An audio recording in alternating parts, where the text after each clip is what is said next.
In this video, I will explain you what is Lenz's law. This is very important. Throughout this chapter, we are applying Lenz's law. Okay. Now, so as per Faraday's law of electromagnetic induction, whenever there is a change in magnetic flux linked with a coil, that will induce an EMF in that circuit. Okay. Now, when the circuit is closed, in which direction current will go? That is a problem here, like whether it will go in this direction or that will go in this direction.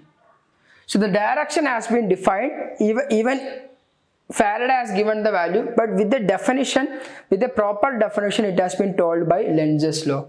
That as per Lenz's law, he has told, according to Lenz's law, the polarity of induced EMF is such that oppose the change in magnetic flux.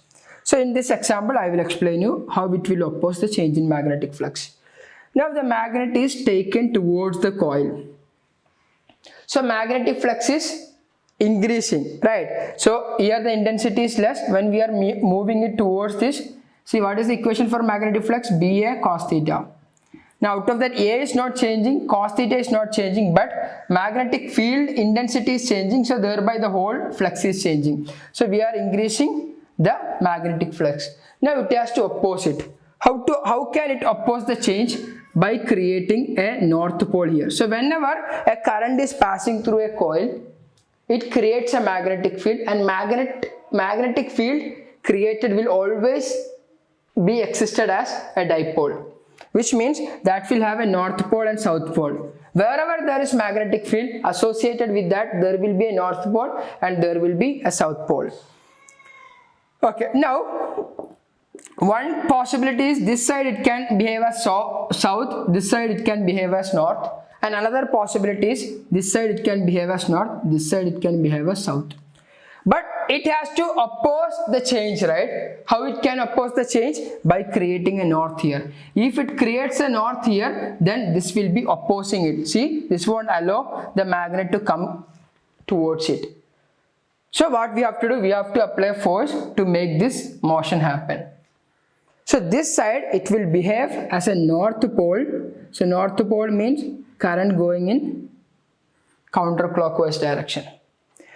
So when we are taking the magnet towards it, magnetic field increases, it has to oppose the change. If it is north pole here, then that will send a current in counterclockwise direction, and that will behave as a north pole. Now at the same time, if it is south pole here and north pole here, then it has to create a south pole here. So current will be in clockwise direction. Next thing is the same magnet, I'll draw a new picture. Same magnet and same experiment, but instead of taking it towards this, I am taking it away from this. So it has to oppose the change. How it can oppose, how the current in this can oppose the change? It can create, this current will create a magnetic field, and that magnetic field will be in south direction. Or that magnetic field, south will be this side and north will be this side. Now if south is this side, whenever it is moving away from it, it has to oppose. So it will try to attract it towards it. So that is the opposition here, right? For the movement rightward, it will give a force in leftward. Now for the movement leftward, it will give a force in rightward. So here it will be clockwise. Okay, so this concept is very important. And next very important concept is, we have a magnetic coil, we have a coil, and this is connected with galvanometer. Now let's say we have a magnet north and south in this way. So when we are keeping the magnet here, say for example the magnetic field line, magnetic flux linked with this coil is 80. Now when we are increasing the value, when we are taking the magnet from this position to this position, south and north, the magnetic flux linkage will become 100.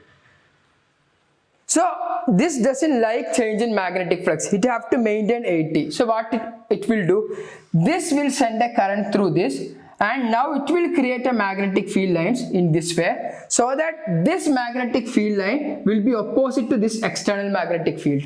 So that, see, when 80 become 100, it will create 20 in this direction, so that it will be maintained as 80. I'll repeat it. Now it is 80. When we are taking it towards this, that will become 100. What will become 100? The magnetic flux linked with this coil will become 100.